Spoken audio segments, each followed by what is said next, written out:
दे धडक बेधडक आपल्या परिसरातील ताज्या घडामोडी, घटना, समस्या, विविध क्षेत्रातील सर्वदूर बातम्या पाहण्यासाठी लोकशक्ती लाईव्ह न्यूज चॅनलला सबस्क्राईब करा आणि नोटिफिकेशन मिळवण्यासाठी बेल आयकॉनला प्रेस करा। 19 फेब्रुवारीची शिवजयंतीची सुट्टी मिळावी याकरिता शासनाच्या अखत्यारीतील मत्स्य व्यवसाय आयुक्तालयाने 18 फेब्रुवारीला शिवजयंती साजरी करण्याचा प्रताप केला आहे। महाराष्ट्र फिशरमन काँग्रेसचे अध्यक्ष मार्तन नाकवा यांनी ही बाब व्हिडिओ क्लिप प्रसिद्ध करून लक्षात आणून दिल्याने सध्या सर्वत्र खळबळ उडाली आहे। छत्रपती शिवाजी महाराजांच्या जयंतीचा कार्यक्रम तारखेच्या एक दिवस आधीच केवळ शासकीय सुट्टी उपभोगता यावी म्हणून साजरी करणाऱ्या मत्स्य व्यवसाय आयुक्तालयाच्या या उद्योगामुळे शिवप्रेमींमध्ये प्रचंड संताप पसरला आहे। विशेष म्हणजे यावेळी झालेल्या भाषणांमध्ये शिवजयंतीच्या शुभेच्छा देण्याऐवजी त्यानिमित्त मिळणाऱ्या सुट्टीच्या शुभेच्छा देण्यात आल्या आहेत। महाराष्ट्र फिशरमन काँग्रेसचे अध्यक्ष मार्तन नाकवा यांनी याबाबत बोलताना सांगितले की 19 फेब्रुवारी ही शिवजयंतीची शासन मान्य तारीख आहे।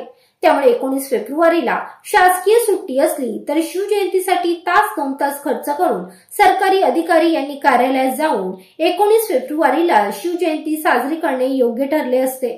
परंतु सरकारी अधिकारी व कर्मचारी यांना सुट्टीचा एवढा हव्यास असतो की त्यांनी छत्रपतींचा जन्म एक दिवस आधी साजरा केला असल्याची टीका नाकवा यांनी केली आहे। महाराष्ट्र सरकारने 2001 साली फाल्गुन वद्य तृतीया शके 1551 म्हणजे शुक्रवार दिनांक 19 फेब्रुवारी ही शिवरायांची जन्मतारीख स्वीकारली। त्याप्रमाणे महाराष्ट्र सरकार दरवर्षी 19 फेब्रुवारी या दिवशी सुट्टी जाहीर करते।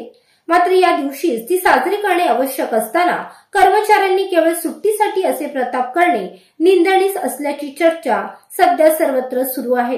पोचणार नाही एवढ्या अंतरावरती पद्मदुर्ग किल्ला बांधलेला म्हणजे एवढं मोठं शिल्प विकास हा त्यांनी त्या काळी नियोजला होता।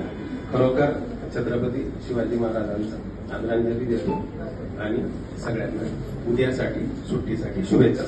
सगळ्यांना उद्यासाठी सुट्टीसाठी शुभेच्छा। लोकशक्ती लाईव्हसाठी न्यूज ब्युरो मुंबई।